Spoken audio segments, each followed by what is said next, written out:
Hello students, welcome to the fifth video of science, class 7, chapter 11, transportation in animals and plants. In the previous video of this chapter, we have discussed about the excretion in humans. And in today's video, we are going to understand about the transportation of materials in plants. So let us begin today's video. Transport of substances in plants. Plants make their own food by the process of photosynthesis. The root absorbs water and minerals from the soil and transports them to the leaves. Leaves, with the help of sunlight and carbon dioxide, synthesis food for plants. Can you state how does this food is transported to different parts of the plant? The transport in plants occur at three levels. First, cellular transport. Second, absorption of water and nutrients from the soil. And third, transfer of water and nutrients. So let us understand these three in detail. Cellular transport. The first level is cellular transport, where solutes and ions are transferred from one cell to another.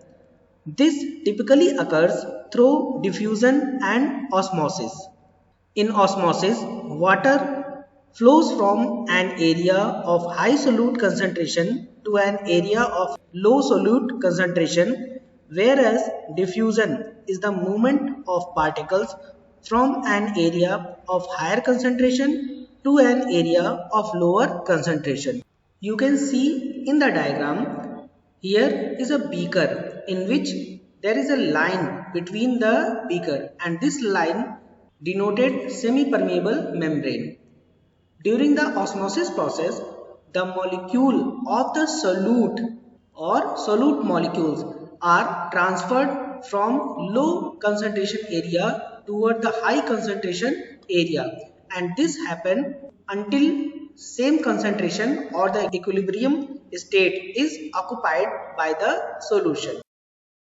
And the second level of transport of substances is the absorption of water and nutrients from the soil by the help of roots. Generally, as surface area increases, absorption also increases. Because of many root hair or extension, root of the plant have a large surface area, and thus they absorb more amount of water from the soil into the plant's body. And the third level of transport is the transfer of water and nutrients from the root to the highest part of the plant, even without a mechanical pump. This made possible through a process called transpiration or transpiration. Among tall trees, water and nutrients transported along a length of about 100 meters. This is made possible through a process called transpiration. And for transportation, plants have a pipe-like network made of special tissues. The two main tissues are xylem and phloem, and commonly called vascular tissues. Let us understand about the functioning of xylem. The xylem, with a tube-like structure, helps water and dissolved minerals to go to different plant parts.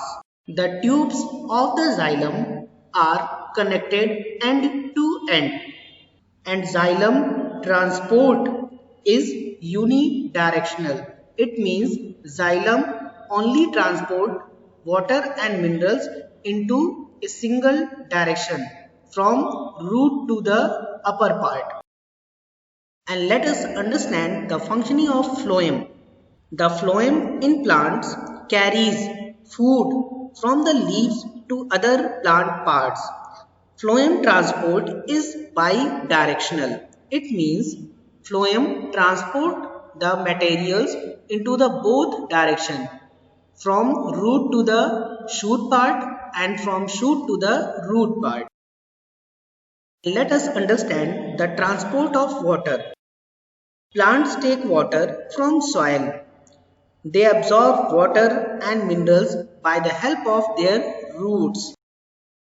First, let us understand the transport of water in roots. From soil, the water enters into the root hair. The root hair increase the surface area of the root for absorption of water and minerals dissolved in soil.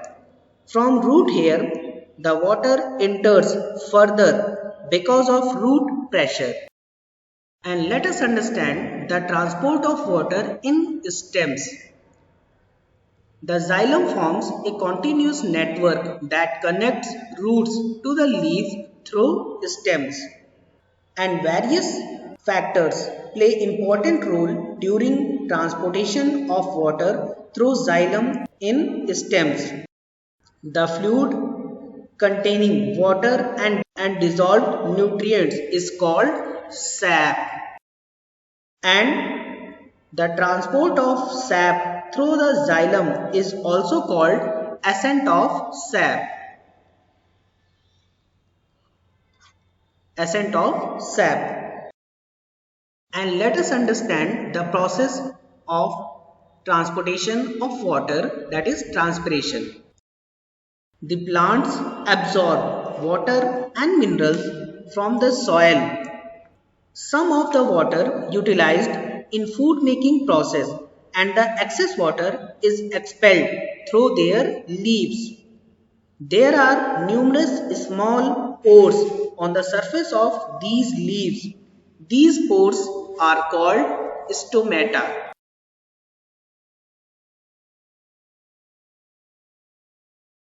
The water vapor is continuously removed through the stomata during the daytime, and the removal of water vapor in plants is called transpiration.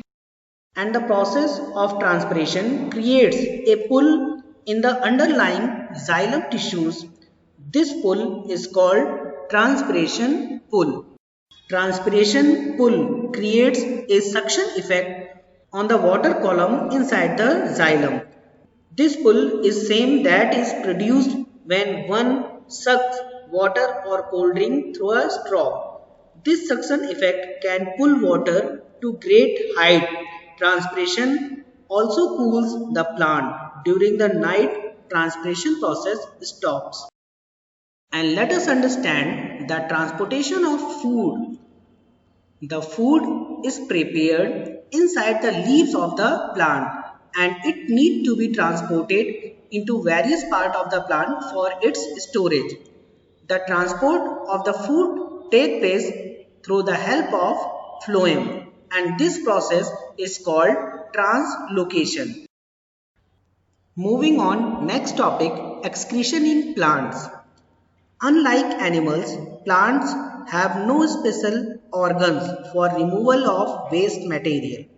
The waste products of respiration and photosynthesis are used as raw materials for each other.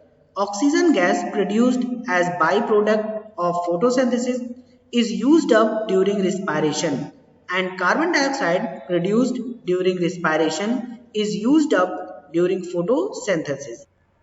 The excretion process is carried out in plants in the following ways. The gaseous waste, oxygen, carbon dioxide and water vapor are removed through stomata of leaves and lenticel of stems. Some waste products collect in the leaf and bark of trees. When the leaves and bark are shed, the waste are eliminated. Some waste products are rendered harmless and then stored in the plant body as solid bodies. Raphides, tannin, resin, gum, latex, rubber, and essential oils are some such wastes. And now let's revise what we have learned today by answering some questions. Question 1. The removal of excess water through the leaves of plants is called dash. And your options are A. Excretion, B. Transpiration, C. Translocation, D. ascent of sap. And the right answer is option B, transpiration. Question 2. The xylem transport is, and your option are A, unidirectional, B, bidirectional, C, both A and B, and D, none of these. And the right answer is option A, unidirectional. Question 3. In a tall tree, which force is responsible for the pulling water and minerals from the soil? And your option are A, gravitational force, B, transportation force, and C, suction force, and D, conduction force. And the right answer is C, suction force. Question 4. The wastes in plants are excreted through, and your option are A, stomata, B, lenticels, C, root hair, D, A and B both. And the right answer is option D, A and B both. Practice makes perfect. So students, it's time to practice. And your practice homework are on your screens.